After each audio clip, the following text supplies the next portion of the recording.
continuidade às nossas videoaulas, hoje a gente vai estar trabalhando um pouco sobre as principais pragas que acometem a citricultura baiana, né, como um todo. Então a gente vai destacar algumas pragas aqui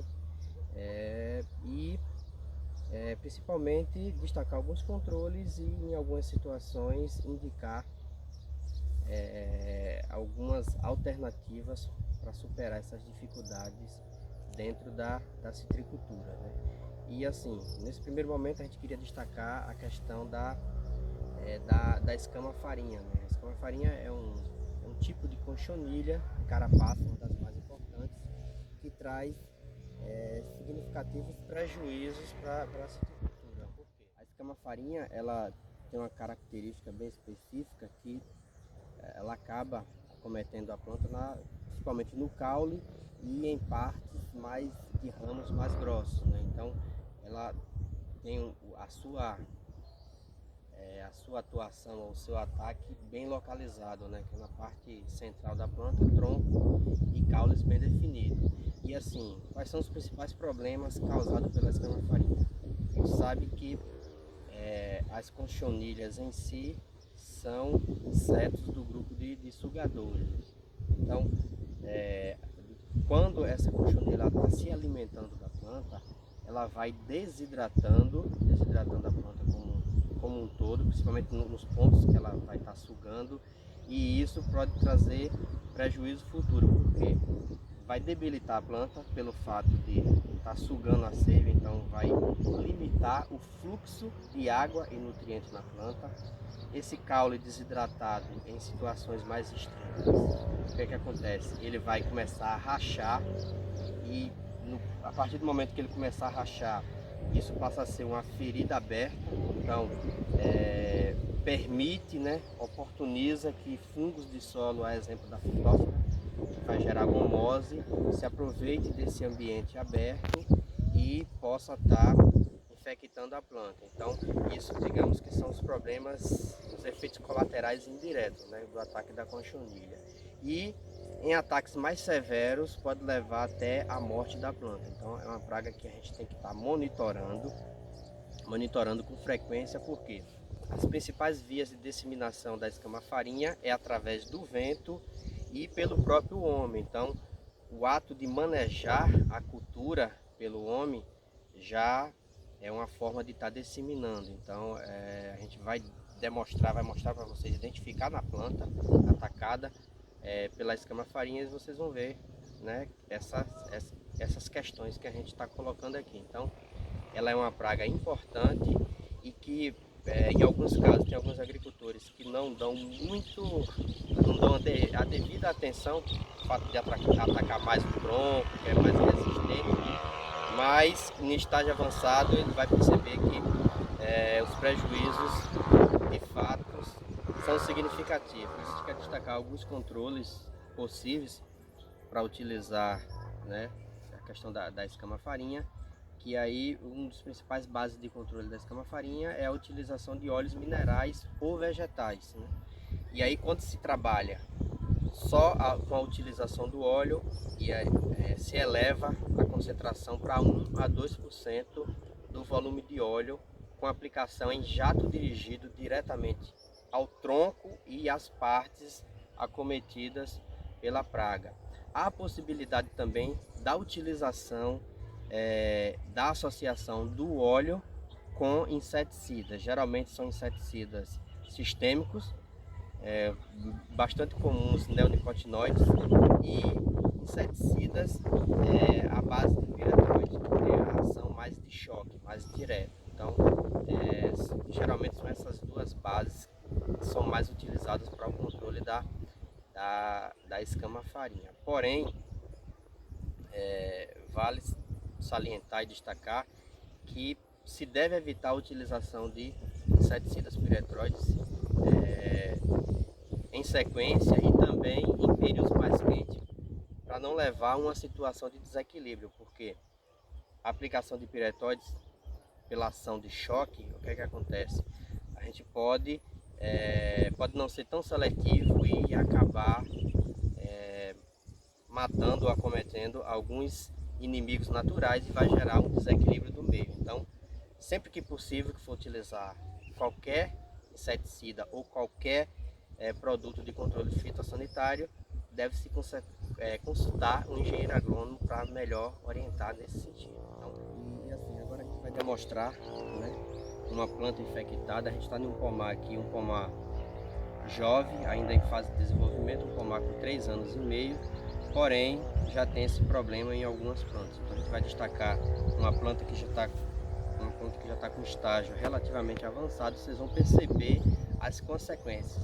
Além de perceber o volume, ou seja, a densidade de escama-farinha de inseto que está sugando, vocês já vão conseguir perceber o resultado, ou seja, o resultado do ataque, o resultado negativo. Então a gente já consegue perceber nessa planta algumas fissuras no caule, ou seja, o efeito da desidratação pelo processo de suga que o inseto está causando na planta. Então a gente vai destacar essa planta aqui, que vocês podem perceber. Essa estava destacando, essa é uma planta que está bastante afetada, essa farinha. E vocês podem perceber que da base do caule até as partes da planta de ramos mais grossos estão sendo atacados. A gente pode estar percebendo que a predominância branca aqui é da escama farinha na planta. E aí, como eu tinha mencionado, o que é que acontece? Essa planta ela já está com um estágio um pouco avançado do ataque da praga, e aí a gente consegue já perceber as fissuras que eu mencionei, ó. Isso aqui acontece devido a um processo de desidratação. A gente sabe que esses milhares, milhões de insetos que estão aqui, eles estão se alimentando. Então, a partir do momento que eles extraem seiva, material especializado e também água e nutriente, eles estão de uma certa forma limitando a planta ter disponibilidade desse material. Então esse processo aqui é localizado, né? Então a gente já percebe os resultados, ó. O processo de sugar a seiva está acontecendo nesse momento, nesse espaço aqui, e nesse espaço já se apresenta os resultados negativos ou os resultados e consequências do ataque da conchonilha. Então a gente consegue ver bastante aqui, ó. E é bem perceptível que isso aqui é uma ferida aberta. Então, fungos de solo podem se aproveitar dessa situação e quase que inevitavelmente, essa aqui é uma planta que no futuro, quando ela tiver já uma idade um pouco maior, com certeza é uma planta que terá problemas com gomose, né? Então é um problema que o fungo de solo ele vai ser certamente oportunista desse momento aqui. Então a gente está demonstrando essa situação, né? Então, dando um zoom aqui, mostrando bem de perto, vocês podem perceber, ó, o destaque e esses pontinhos brancos, né? Vocês percebem que não é contínuo, são pontinhos. Então cada pontinho desse é um inseto. E os resultados, né? A gente pode perceber bem claramente as consequências do ataque dessa praga. E assim, falando agora de um outro problema que acomete os pomares baianos, sobretudo aqui na nossa região do litoral norte e agreste baiano, a gente tem a questão do feltro ou carmoça. O feltro é um problema, né, causado por um fungo, é um fungo de revestimento. O que é que acontece? Esse fungo ele acomete os galhos da planta, mais comum os galhos mais finos, né, mas também na base, em galhos mais grossos também acomete. E assim, em estágio avançado, ele vai levar à morte daquele ramo. Mas o que é que acontece? O feltro em si, ele tem esse revestimento, mas embaixo desse revestimento, o que é que acontece? Ele protege, né? É uma relação interespecífica entre espécies da natureza. Ele protege uma conchonilha, né, E é essa cochonilha, no ato dela se alimentar, que vai levar à morte dos ramos, né? Então, o feltro em si, ele está ali como um fungo oportunista que vai estar se alimentando do excesso que é extraído pela conchonilha. Em contrapartida, ele protege essa conchonilha. E o que é que acontece? O feltro em si, ele é impermeável, é muito difícil de romper e de controlar, né? Ou seja, para que com a aplicação de algum produto, algum inseticida, atinja a conchonilha que está sugando o ramo ali, que vai levar à morte se não houver o controle, é muito difícil por conta dessa proteção. Porém, existe algumas possibilidades de controle, mas desde já eu destaco que a ação mais importante, mais efetiva no controle do feltro é a questão da poda. Fazer a retirada dos ramos infectados e fazer a raspagem daquelas partes que são mais grossas, né, as partes mais especializadas que não é possível retirar. Então o que é que acontece? A gente faz a poda, a retirada desse material e, lógico, após a limpeza da área ou após a poda e retirada desse material da área, faz-se pulverizações com produto à base de cobre. Porém, também há a possibilidade de fazer o controle associado à poda, ou se não for possível realizar a poda naquele momento, há a possibilidade da utilização de óleo mineral associado com fungicida cuproso, ou seja, a base de cobre. Então, é uma alternativa fazer essa associação do óleo com o fungicida à base de cobre para que possa melhorar que não haja o controle de 100%, mas também que não haja o avanço da praga nesse sentido. Mas, sobretudo, a gente destaca e a gente vai demonstrar aqui que a ação mais efetiva e mais importante é a questão da poda, né? E na possibilidade de associação de algum produto, né, em ramos finos, possa até que seja efetivo um produto sistêmico associado para que se possa atingir a cochonilha, né, que é que vai levar efetivamente à morte do ramo. Então a gente vai retirar alguns ramos aqui, a gente vai ver algumas possibilidades de poda, de retirada de ramos contaminados e raspagem, né, no caule de alguma planta. Então a gente quer destacar algumas plantas têm aqui a presença do fungo. E aí quer destacar a possibilidade de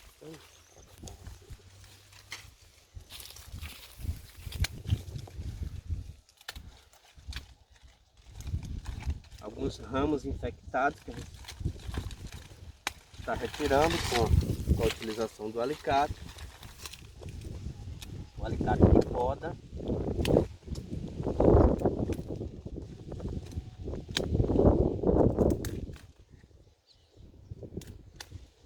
E o que é que acontece? Como eu destaquei, tem algumas partes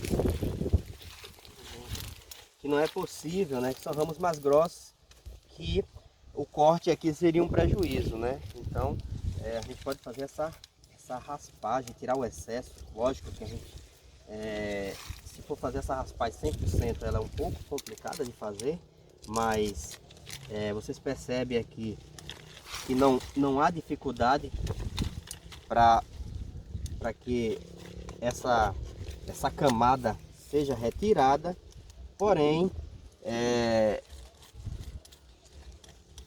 dá um certo trabalho, né? Porque se você pegar uma planta como essa, que tem um grau de ataque pelo feltro já significativo, então a gente percebe que vai dar um pouco de trabalho, mas ela é a ação mais efetiva que a gente vê, mas você já consegue perceber o que a gente vem falando, ó. O que é que acontece?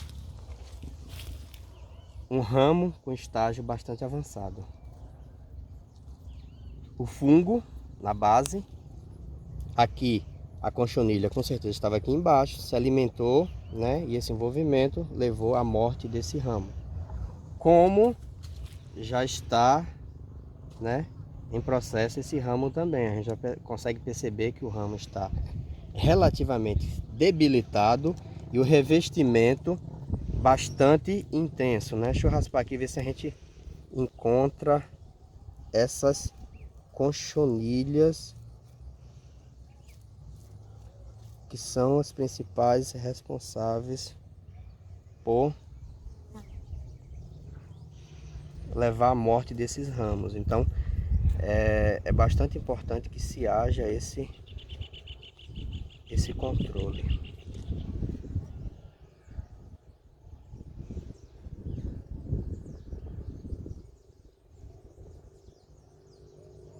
Eu não sei se vai ser possível vocês perceberem, mas eu consigo visualizar aqui a questão dessa conchonilha que está se alimentando desse ramo. Então é algo bastante efetivo. Vocês podem perceber revestimento bastante avançado aqui, ó. Esse ramo aqui, se não for podado, no caso aqui já foi podado, por exemplo, um ramo numa condição dessa, se não for podado ou não houver um controle, com certeza, em questão de poucos meses, ele será um ramo sem função, será um ramo morto, né? E como a gente percebe, se o controle for feito no início, geralmente são ramos que num processo de poda já sairiam normalmente, então não tem tanto prejuízo para a planta nesse sentido, mas de fato tem que ser realizado, tem que tomar cuidado nesse controle.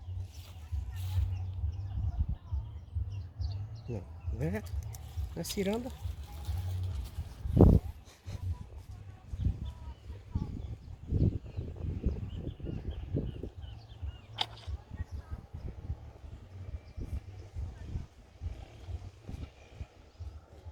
Só para finalizar aqui, a gente vai enfatizando para vocês e destacando, né, que associado à questão da camuflagem, a gente destaca que tem mais um inseto que é sugador. Então é algo muito comum e a gente vai destacar outras pragas ainda. Vocês vão perceber que os sugadores são os principais ou um dos principais problemas da nossa citricultura aqui na região. Então, associado ao feltro, tem uma conchonilha.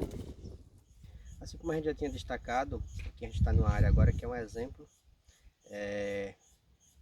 da poda para tentar diminuir o ataque da questão, a predominância do feltro, né? Então é uma prática comum e além do controle do feltro, é uma prática, uma poda com a finalidade de melhorar a questão da aeração da planta, eliminar galhos também que não tinha mais função, que estaria ali só como um sugador. Então associou, né, a necessidade do controle da praga e a necessidade que já estava tendo do pomar de fazer uma poda de limpeza para melhorar a questão do fluxo de luz dentro da planta, para melhorar a questão da ventilação e assim a planta ter uma planta mais com arquitetura, né, bem melhor ajustada para que tenha um desenvolvimento e tenha um crescimento vegetativo mais satisfatório. Então essa aqui é uma ação que é muito importante, que se a gente fizer pensando e com a finalidade só de controle do filtro, a gente pode associar como uma prática muito cara, mas quando a gente analisar, né, os benefícios que a poda em si, uma poda de limpeza traz para uma planta, principalmente uma planta em desenvolvimento, né, uma planta que ainda está na fase de crescimento, não é uma planta produtiva ainda é uma planta com um pouco mais de 3 anos, então a partir do 5º ano vai ser uma planta produtiva, então a gente está melhorando todo o sistema, né, dessa planta. Então a poda é algo muito importante dentro da citricultura.